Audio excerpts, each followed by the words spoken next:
주님 감사합니다. 우리 옆에 분들, 앞에 뒤에 분들 잘 오셨습니다. 한번 인사하고 시작하겠습니다. 잘 오셨습니다.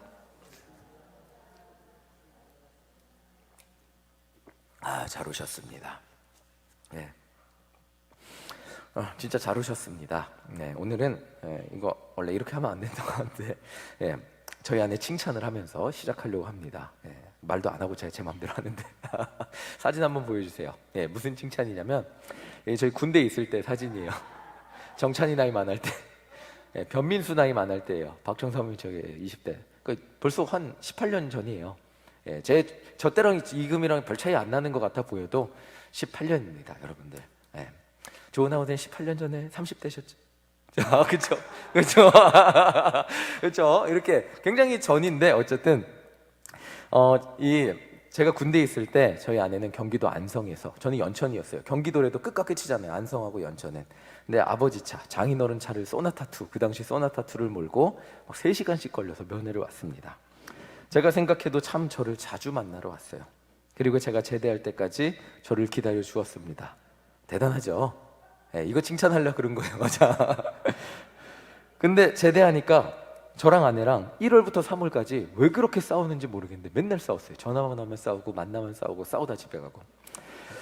자, 그래서 제가 평생에 후회할 만한 선택을 하게 되었습니다. 2006년 1월에 제대해서 3월에 제가 제 입으로 헤어지자고 했습니다. 군대 2년 기다려준 사람한테 2달 만에 헤어지자 그랬어요. 자, 그리고 헤어지고 영원한 남남으로 살았으면 그냥 살면 되잖아요, 그렇죠?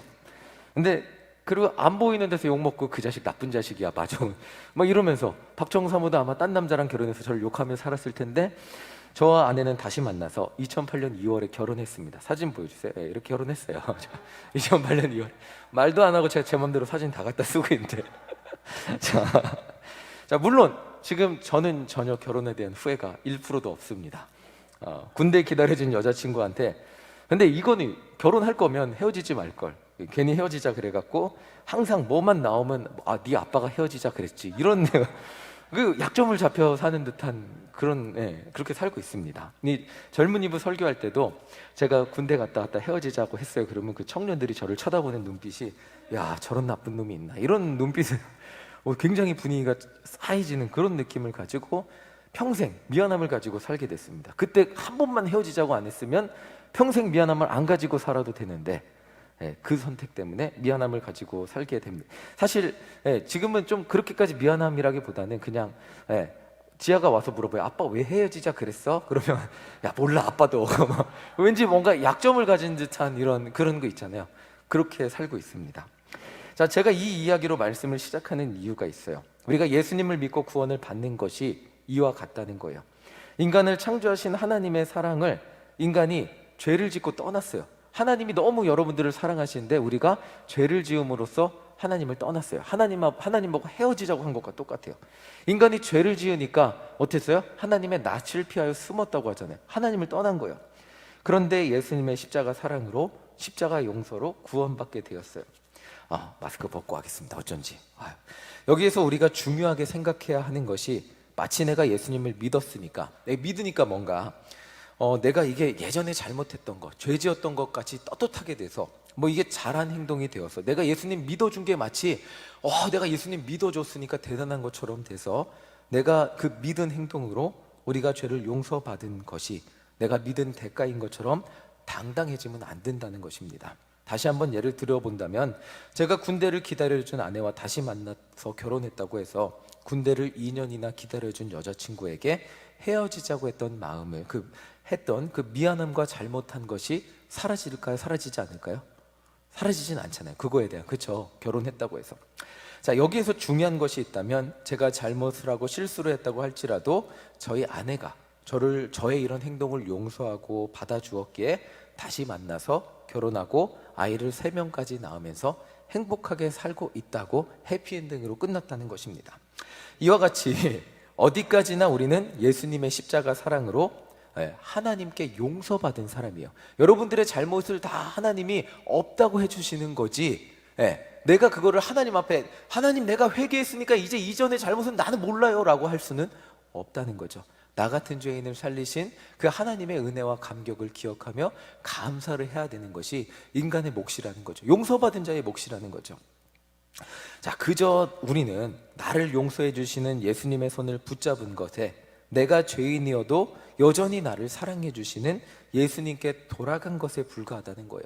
내가 죄인이건 죄인이 아니건 상관없이 예수님은 나를 위해 십자가에서 죽으시고 그 하나님께 나아갈 수 있도록 다리를 만들어 주신 거예요.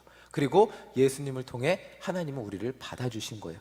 이것이 하나님의 용서의 사랑이지, 여기서 내 죄를 하나님 앞에 그냥 없다고 할 수 없는 거예요. 하나님, 나를 용서해 주셔서 감사합니다. 물론 그렇다고 맨날 울고 막 이럴 필요는 없지만 그 크신 사랑과 은혜를 기억하며 항상 감사하는 마음으로 살아가는 것이 용서받은 자의 자세라는 거죠. 이렇게 설교하다 보니까 제가 너무 박정수 사모한테 이 용서받은, 뭐 지금은 이제는 그냥 지나가고 살게 된다. 어쨌든 이거를 저희가 처음에 웃자고 젊은이부 예화 시간에 많이 써요. 근데 이렇게 설교를 준비하다 보니까 이 예화가 생각나서 하게 됐는데 어느 정도 비슷한 것 같습니다. 그래서 사도 바울은 로마서 5장 8절에서 이렇게 이야기를 합니다. 우리 함께 로마서 5장 8절 읽어보겠습니다. 시작. 우리가 아직 죄인 되었을 때 그리스도께서 우리를 위하여 죽으심으로 하나님께서 우리에 대한 자기의 사랑을 확증하셨느니라. 자, 죄인인 우리가 하나님을 모를 때 그리스도께서 우리를 위해서 죽으셨어요. 내가 너를 얼마나 사랑하는지 보여줄게 하고 내가 너를 사랑하는 그 행동을 보여주신 거예요. 말로만 하면 못 믿으니까 사랑해 하는데 믿지를 못하니까 내가 얼마나 사랑하는지 보여줄게. 그게 자기의 생명을 여러분들한테 주신 행동이었어요. 그것으로 보여주신 거죠. 그래서 우리는 자랑할 것이 아무것도 없어요. 예수님이 일방적으로 우리를 위해 죽으시고 나를 위해 죽으신 예수님이 나를 받아주신다는 것을 믿기만 하면 우리는 구원받을 수 있기 때문에 우리는 자랑할 것이 없죠. 저쪽에서 일방적으로 받아준 거예요. 나는 그저 내가 죄인이구나 뉘우치고 예수님께로 돌아간 것밖에 없어요. 그런데 자랑할 게 없죠. 받아주신 예수님의 사랑과 은혜밖에 자랑할 게 없다는 것입니다. 자, 이렇게 하나님이 우리의 죄를 용서해 주신 이유가 있습니다. 로마서 5장 1절 함께 읽어보겠습니다. 시작. 그러므로 우리가 믿음으로 의롭다 하심을 받았으니 우리 주 예수 그리스도로 말미암아 하나님과 화평을 누리자. 우리가 믿음으로 의롭다 하심을 받았다는 거예요. 그 말은 이 말입니다. 제가 박정사모 예를 한 번 더 드리면, 박정사모와 저와의 사이를 예를 다시 들면, 비록 제가 군대를 다 기다려준 박정사모와 헤어지자고 했지만 제가 돌아갈 때 박정사모는 여전히 저를 사랑한다고 믿고 박정사모에게 돌아가면 다시 사랑의 관계가 맺어질 거라는 믿음, 방금 전에 설명한 그거죠. 이와 같이 우리가 죄인임에도 불구하고 우리의 죄로 인하여 하나님과 함께하기를 싫어하고 하나님의 낯을 피했음에도 불구하고 하나님은 여전히 우리를 사랑하시고 나를 찾으신다는 믿음입니다. 이게 믿음이에요. 하나님은 변함없이 나를 사랑하시고 내 죄를 용서하신다. 나는 죄인이지만 하나님께 돌아가면 하나님은 내 모든 죄를 용서하시고 받아주신다. 이것이 믿음이라는 거예요.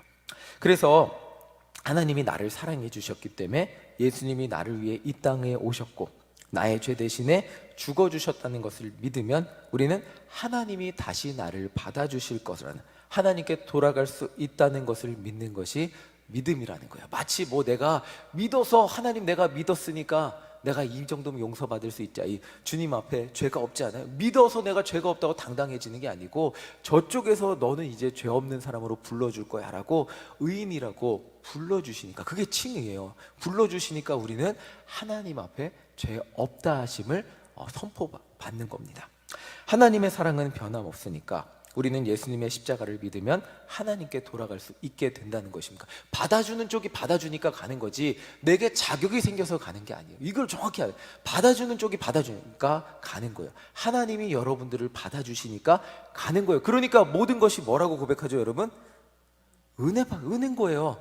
내가 믿었으니까 구원을 받았으면, 그렇으면 은혜라고 고백할 수 없죠. 내 믿은 공로도 있는데 그게 아니고 받아주는 쪽이 받아준다고 믿어. 그 정도 믿고 나는 하나님께 돌아갔기 때문에, 그러니까 나는 그냥 이 나를 받아주신 하나님의 은혜밖에 고백할 수밖에 없는 것입니다. 저는 아직 배우자를 잃은 슬픔을 겪어보지는 못했습니다. 이 배우자 잃은 슬픔이 인간이 느낄 수 있는 고통 중에서 거의 최상위권에 있더라고요. 굉장히 힘든 고통이라고 합니다. 그런데 저는 간접적으로 애인이 사라진 슬픔을 경험해서 알고 있습니다. 박정사모하고 제가 하여지자 그랬는데, 저가 한 3월에 헤어지고 11월에 다시 만났나 그럴걸요. 근데 비록 제가 헤어지자고 했지만 헤어진 이후의 시간들이 정말 힘들었어요. 학교 수업도 집중이 되지 않고 유행가의 가사를 들으면 다 제 얘기예요. 그렇죠? 박정사모와 함께 갔던 장소만 가도 슬퍼져요. 자, 박정사모 그리고 왜 이렇게 자꾸 연락을 하는지, 헤어지자 그랬는데 저쪽에서 자꾸 연락을 해요. 그래갖고 그래갖고 저 연락받기 싫은데 집에 가면 또 혼날지도 모르는데 이 얘기는 안 할걸? 원고에 안 써있는데 어쨌든 생각보다 제 삶의 곳곳에 이 박정사모와 함께했던 순간들이 숨어 있었다는 것을 헤어지고 나서 깨달았습니다. 하나님과 헤어진 인간은 우리 모두 알다시피 하나님과 함께 해야만 하는 순간들이 우리 삶의 곳곳에 숨어 있어요.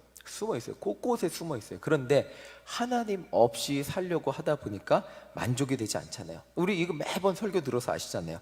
맛있는 것을 먹어도, 좋은 차를 타도, 좋은 집에서 자도 공허한 마음이 해결이 안 되죠. 제가 진짜 매번 저희 엄마가 가르쳐줬던 기도가 있어요. 하나님 감사합니다. 오늘이 좋은 음식 주셔서 감사합니다. 이것 먹고 건강하게 해주세요. 예수님의 이름으로 기도드립니다. 아멘. 이것을 미국 가기 전까지는 주문처럼 외웠어요. 하나님 감사합니다. 맛있게 먹게 식전 기도. 그런데 너무 가난하니까 미국 가서 저희 아내 임신했을 때 순대가 되게 비싸거든요. 순대가 아마 그때 14불인가 그랬어요. 근데 거기 음식점에서 먹으면 팁하고 따로 줘야 되니까 그거를 사와서 차에서 둘이서 쪼그려 앉아서 뒷자리에서 먹는데 하나님 순대 주셔서 감사합니다 하는데 눈물이 나는 거예요. 진짜로 이 좋은 음식을 주셔서 감사합니다가 마음으로 우러나게 되더라고요. 자, 이게 하나님이 주셨다는 게 믿어지니까 맛있는 음식을 먹으니까 감사하게 됐습니다. 진짜예요. 그러면서 제가 그때부터 결심한 게 있어요. 음식 남기지 말자. 그리고 성도님들이 사주는 음식은 감사함으로 먹자. 정말 성도님들이 목사니까 저 사주실 때 싼 거 안 사주시고 제가 맛있게 먹거든요. 그러면 1인분을 꼭 더 주시고 2인분도 더 주시고 그러면 끝까지 먹자. 저녁을 못 먹는 한이 있어도 끝까지 먹자. 저녁에 사주시면 내일 아침 먹지 말자. 근데 정말 그 다음부터는 어떤 음식을 먹어도 감사함으로 먹을 수 있게 돼요. 제 마음 안에 하나님이 그 음식을 주셨다는 믿음이 들어오게 되니까 어떤 음식을 먹어도 감사할 수 있게 되도록, 이게 하나님의 자리인 거예요. 그런데 우리는 하나님의 자리를 잃어버리니까 음식을 먹어도 그냥 당연하게 먹는 것 같고, 좋은 집에 살아도 그냥 당연하게 사는 것 같고, 좋은 차를 타도 당연하게 타는 것 같으니까 감사가 사라지고 공허한 마음에 굉장히 힘든 삶을 아무리 좋은 것을 누려도 그것이 감사인지를 모르고 살아가게 되는 것이 인간이라는 존재라는 것입니다. 그런데 믿음으로 의롭게 된 사람은 하나님과 화평을 누릴 수 있게 돼요. 화평이 뭐냐면 나에게 하나님께서 베풀어 주신 모든 것이 은혜란 것을 느끼고 감사하며 살아가는 사람이라는 거예요. 세상 어느 곳에서도 찾을 수 없었던, 순대 먹으면서 그렇게 감사할 수 있는 그런 평안을 누릴 수 있게 된 것입니다. 제가 결혼하고 나서 안정이 될 수 있었던 것은 어떤 힘든 상황에서도 저를 지지해주고 저와 같은 길을 걸어가면서 기도해주는 사람이 제 옆에 있었기 때문입니다. 하나님과 화평을 누리는 것은 바로 이런 거예요. 하나님께서 언제나 나와 함께 하셔서 나를 지지해주고 나를 인도해주시고 가장 좋은 길로 결론을 내어주실 거라는, 나는 막 열심히 기도하지만 때로는 내가 바라는 대로 결정이 안 날 수도 있지만, 결론이 나지 않을 수 있지만, 그럼에도 불구하고 하나님은 나에게 가장 좋은 것을 책임져 주실 것이라는 선하신 하나님이라는 것을 믿는 믿음으로 살아가는 것이 하나님과 화평을 누리는 거예요. 하나님과 화평을 누리지 못하니까 인생의 결론이 내 마음대로 되지 않을까 봐 우리는 어떻게 하죠? 두려워하고 걱정하고 염려합니다. 선하신 하나님을 믿고 하나님과 화평하면 인생의 결론을 두려워할 필요가 없죠. 왜? 하나님이 나에게 가장 좋은 것을 주실 것이기 때문에. 이것이 하나님과 화평을 누리며 사는 삶, 하나님을 믿고 따르는 삶인 거예요. 자, 회원 노인정 어르신 중에 혼자 사시는 최정옥 어르신이라는 분이 계세요. 사진 보여주세요. 누군지 사진 보여줘요. 이분, 누군지 아시죠? 키 작은 분. 이분이 혼자 사세요. 자녀도 혼자 사시는데, 이분이 세례 받으면서 이런 간증을 하신 적이 있어요. 자기 평생 혼자 산다고 했는데, 그리고 가장 무서운 게 집에 있다가 혼자 무슨 일 쓰러질지 몰라 참 걱정되는 날들이 많았는데, 하나님 아버지가 언제나 나와 함께 하신다는 것을 생각하니까 두려움이 사라지고 마음이 평안해진다는 간증을 하신 적이 있어요. 여러분들 세례 간증 다 보신 거예요. 하나님과 화평을 누리는 삶은 바로 이런 것입니다. 하나님이 언제나 나와 함께 하셔서 선하신 하나님이, 좋으신 하나님이 언제나 나의 편이 되어 주시고, 그 좋으신 그 하나님이 언제나 나를 지키고 보호하여 주셔서 하나님 나라에 갈 때까지 함께 하신다는 것을, 그 믿는 믿음을 가지고 이 세상을 살아가게 되는 삶이 바로 하나님과 화평을 누리는 삶이에요.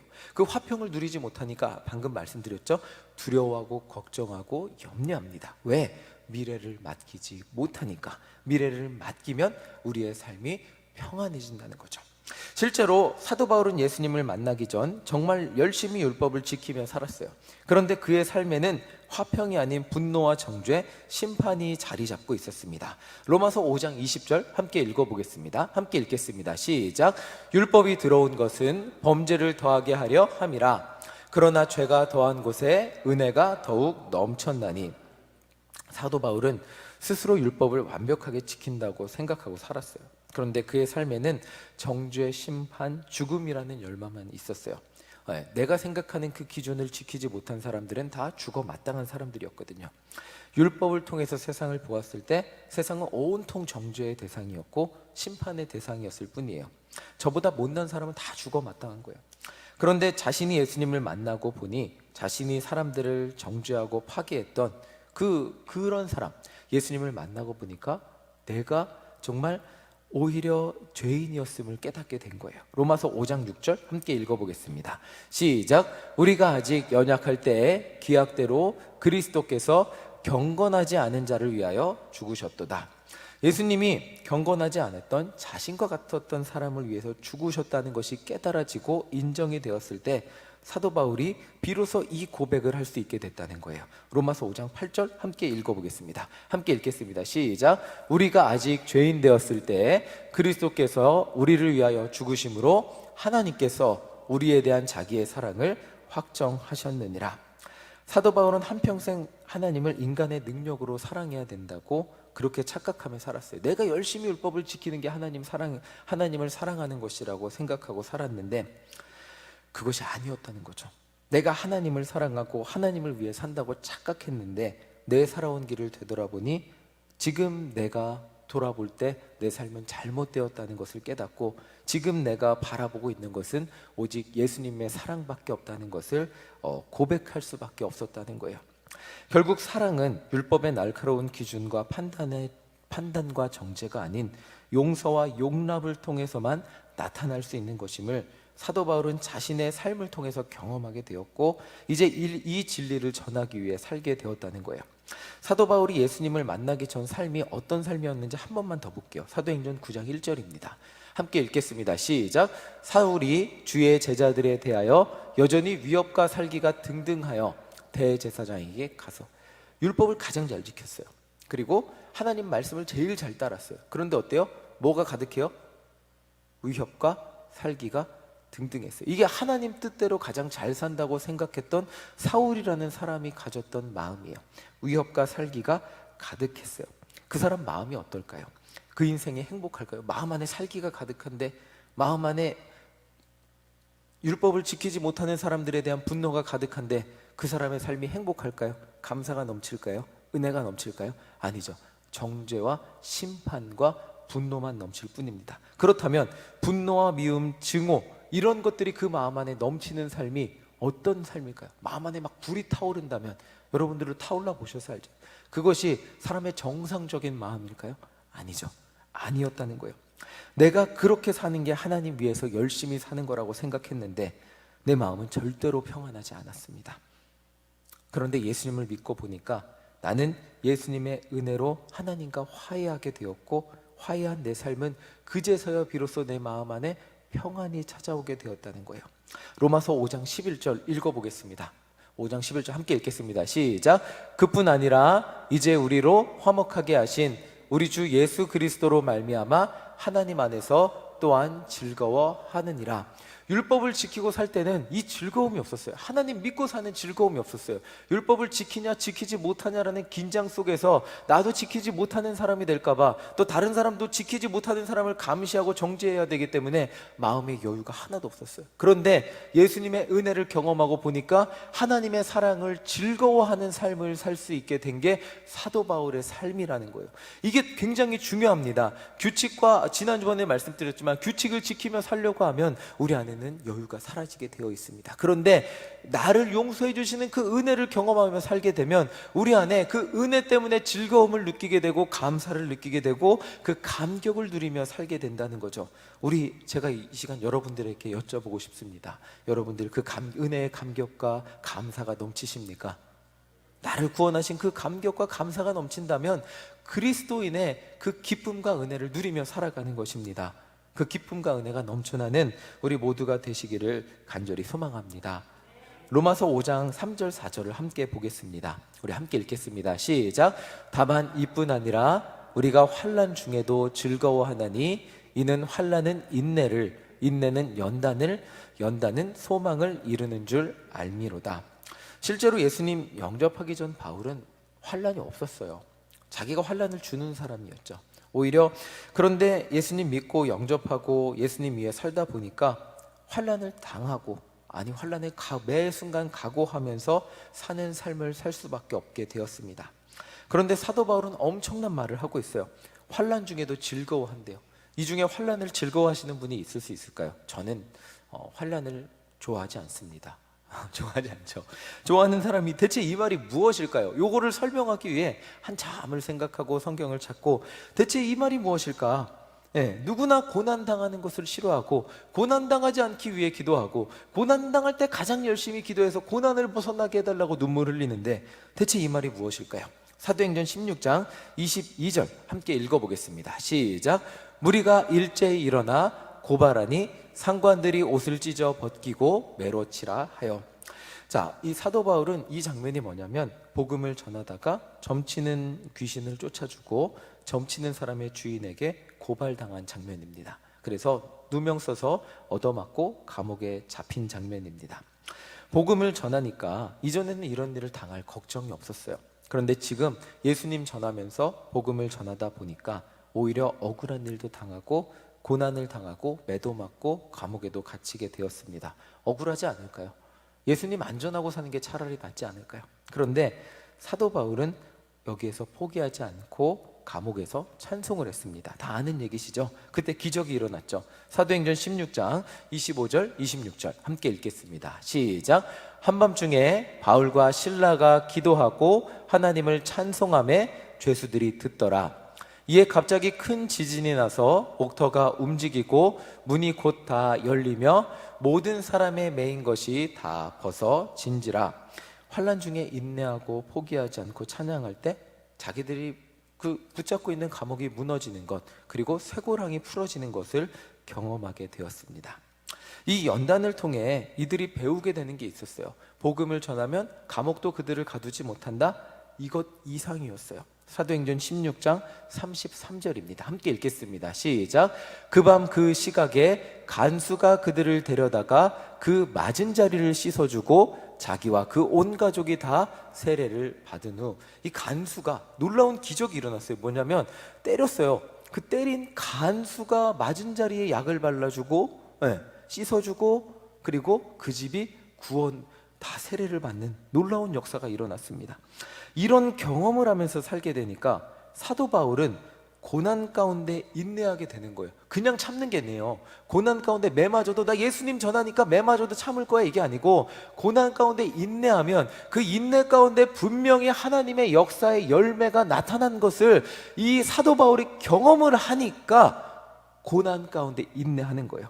그러니까 인내하게 되고 그 가운데 연단이 일어나고, 그리고 내가 이렇게 참고 인내하면 하나님의 일이 일어날 거라는 소망을 가지고 참는 거예요. 이게 그리스도인의 인내와 연단이라는 거예요. 그냥 참는 게 아니에요. 나 예수 믿으니까 다 참는 게 아니고, 내가 참고 견디고 예수의 이름으로 기도하면 분명히 하나님은 일하신다는 믿음을 가지고, 그 소망을 가지고 인내하며 참는 것이 지금 사도 바울이 말하고 있는 인내와 연단입니다. 내가 참고, 내가 복음을 전하다 억울한 일을 당하면 굉장히 힘들고 어렵고 고통스럽지만, 이것마저도 내가 참아 넘기면 하나님께서는 구원의 열매를 이루신다는 그 소망을 보는 거예요. 이게 그리스도인의 인내라는 것입니다. 어떤 환난이 다가와도 하나님이 일하시고 나와 함께 하시는 하나님의 일하심을 막지 못한다는 확신을 가지게 되자, 사도 바울은 어떤 환경에서도, 어떤 환난 중에서도, 어떤 괴로움 중에서도 하나님을 믿고 의지하고 소망을 가지고 기대하게 됐다는 거예요. 핵심이 뭐예요?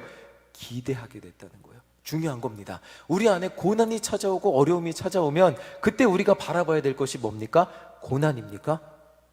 고난에 집중하지 말라 그러잖아요. 그럼 우리는 무엇을 바라봐야 됩니까? 하나님이 이루실 소망을 바라봐야 되는 것입니다. 자, 제가 전도하러 갔을 때 몇 번 말씀드렸어요. 전도하러 갔을 때, 지금은 요양원 가신 분인데, 제가 갔었나? 아니면 박세론 목사님이 갔었을 거예요. 전도지를 놓고 왔는데, 분명히 주고 왔는데, 그분이 왜 우리 집에 들어와서 전도지를 놓고 왔냐고 소리 지르고 막 그러신 분이 계셨어요. 그리고 물건들을 전달해 드리면 물건만 딱 받으시고 교회 절대 나오지 않을 것 같은 한 분이 계셨는데, 그분이 어느 날 교회 나오셨어요. 네. 정말 우리는 전도하면서 참기 힘들다, 이런 사람도 전도하러 가야 되냐, 막 이런 얘기를 저희가 하면서 전도를 했거든요. 그런데 그분이 요양원 가시기 전까지 교회 나와서 난 일신교회로 교회를 정했다고 등록까지 하셨어요. 저희는 전도하면서 그분이 등록할 것을 전혀 경험도 하지 못하고 기대도 하지 못했는데, 그 부분을 참고 넘기니까 그분이 교회 나와서 예수님 믿게 되더라고요. 우리가 바라보는 소망은 바로 이런 것입니다. 내 힘과 내 능력은 여기까지예요. 내가 예수님을 전했는데 우리에게 오히려 핍박이 다가올 수 있고, 내가 참고 참았는데 오히려 우리에게 더 어려운 일들이 찾아올 수 있는데, 그 순간 우리가 바라봐야 될 것은 내가 뭐가 부족해서 라고 여기에 손 올리는 게 아니라, 내가 이것마저 참아 넘기고 이 부분에서 하나님을 찬양하고 하나님이 주시는 소망을 바라보면, 이 인내는 연단을 이루고 그 연단 가운데 소망을 바라보면 분명히 하나님은 무슨 열매를 맺으신다고요? 구원의 열매를 맺으신다는 것을 사도 바울은 경험하며 살아가게 됐다는 거예요. 이것이 사도 바울 인생의 가장 큰 기쁨과 보람이 되었다는 거예요. 자, 로마서 5장 11절을 다시 한번 읽어보겠습니다. 이 기쁨을 가지고 한번 읽어보겠습니다. 시작. 그뿐 아니라 이제 우리로 화목하게 하신 우리 주 예수 그리스도로 말미암아 하나님 안에서 또한 즐거워하느니라. 이제 하나님과 화목하게 됐어요. 때로는 여러분들 막 기도해도 내 맘대로 되지 않을 수도 있어요. 어려운 일이 일어날 수도 있어요. 힘든 일이 일어날 수도 있는데, 그런데 이제는, 옛날에는 사도 바울 내 힘으로 하나님 율법을 지키며 내 힘으로 사람들을 정죄하고 판단하며 그렇게 괴롭히러 다녔던 사도 바울이, 이제는 내가 하나님의 복음을 들고 하나님의 역사를 경험하며 살아가는, 하나님과 화평을 누리며 살아가는 기쁨을 누리는 놀라운 사람이 되었다는 거예요. 이게 인생의 가장 큰 기쁨이 되었다는 거예요. 왜? 나는 몇 대 얻어맞아도 하나님이 나와 함께 하시는 게 막 옆에 느껴져요. 하나님이 나를 위로하시는 게 느껴지고, 하나님이 나를 통해 일하시는 게 느껴지고, 내가 몇 대 맞았는데 내가 맞으니까 내 자존심이 좀 무너지니까 영혼 구원의 역사가 일어나는 것을 바라보며 나는 도저히 멈출 수 없는 거예요. 내가 죽기까지 멈출 수가 없는 거예요. 왜? 내가 걸어가는 가운데 하나님께서 일하시니까. 나는 조금 아파도 정말 수많은 사람들이 구원을 받으니까 멈출 수가 없게 된 거예요. 이것이 사도 바울의 고백이라는 것입니다. 하나님으로 말미암아, 하나님이 내 삶을 통해 역사하시는 것으로 말미암아, 우와, 정말 너무나 그 큰 감격을 느끼며 살아가는 그런 삶이 된다는 것입니다. 자, 이제 말씀을 마치며, 요즘 젊은이들이 결혼을 하지 않는 이유가 혼자 사는 것이 더 편하기 때문이라고 합니다. 같이 살려면 가족을 책임져야 하고, 자기 혼자는 이 능력으로는 감당하기 힘든 집을 구해야 하고, 모든 것이 부담되기 때문에 그냥 혼자 살면서 걱정 없이 사는 게 더 좋다고 합니다. 요즘 혼자 사는 젊은이들의 솔직한 마음이래요. 그냥 적당한 월세집 구해서 살면서 그냥 차도 좀 좋은 차 끌고, 혼자 살면 다 가능하대요. 외제차도 적당한 거 끌고 빌라 같은 데 살면서 혼자 살면 가능하니까 그렇게 사는 게 더 편하다고. 괜히 결혼해서 자식 키우면서 막 부담되니까 이렇게 산다고 합니다. 이들은 평생 혼자 살면서 걱정 없이 살 수 있을 수도 있어요. 그런데 마음속 한구석 채워지지 않는 외로움을 채우지 못한 채 살아갈 수밖에 없죠. 집에 혼자 있으면 얼마나 외로울까요? 하나님이 가정을 주신 이유가 있습니다. 자녀를 주신 것, 물론 제가 책임져야 되지만 그 자녀가 있다는 것의 기쁨을 경험해 보지 않으면 그걸 말로 표현할 수가 없습니다. 이것은 은혜입니다. 아빠가 가정을 책임지기 위해 무거운 인생의 짐을 짊어지고 삽니다. 그런데 자녀를 보고 나 결혼하지 말걸, 쟤를 왜 낳았을까? 라고 후회하지는 않습니다. 오히려 자녀를 위해 더 열심히 살게 되죠. 쟤를 먹여 살려야지, 굶기면 안 되지, 쟤한테 부족함 없는 아빠가 돼야지 라고 하고 살게 됩니다. 자녀와 함께 내가 번 돈으로 자녀 맛있는 거 사줄 수 있고, 자녀와 함께 웃을 수 있음에, 내가 번 돈으로 자녀를 더 좋은 학원을 보내줄 수 있음에 감사하며 사는 게 부모의 마음입니다. 세상 사람들 하나님을 모른 채 살아갑니다. 그것이 더 편하다고 합니다. 그런데 하나님과 함께 할 때 느낄 수 있는 인생의 참 기쁨과 즐거움, 그 감사, 이런 것들 그들은 경험하지 않았기 때문에 모르는 것입니다. 그러나 우리 모두는 그것들을 경험했기 때문에 다 잘 알고 있습니다. 때로는 하나님 뜻대로 살아가는 것이 벅차게 느껴질 수도 있고 힘든 일을 각오해야 할 수도 있습니다. 그럼에도 불구하고 하나님께서 살아계시고 하나님의 능력을 경험하며 즐거워하고 감사하는 우리 모두가 되시기를 간절히 소망합니다. 하나님은 살아계셔서 오늘도 믿는 자를 구원하시고 오늘도 우리와 함께 하시며 여러분들을 통해, 여러분들 인생의 삶의 자리를 통해 하나님의 일을 이루고 계십니다. 이전에는 나 혼자 살려고 노력했다면 이제는 하나님이 여러분들의 기도를 통해 일하시고 역사하시고 경험하게 하십니다. 때로는 하나님을 믿는 것이 어려움 가운데 처하게, 우리도 어려움 가운데 처하기도 하시지만 그럼에도 불구하고 하나님이라는 소망을 바라보게 하십니다. 그 소망을 바라볼 때 우리 안에 넘어질 문제가 되지 않고 오히려 그 소망을 통하여 하나님이 일하실 것을 기대하며 살아가게 하는 것이 하나님의 은혜이고 그리스도인의 진정한 삶인 줄 믿습니다. 바로 이것이 우리 인생의 가장 큰 기쁨이 되시기를 간절히 소망합니다.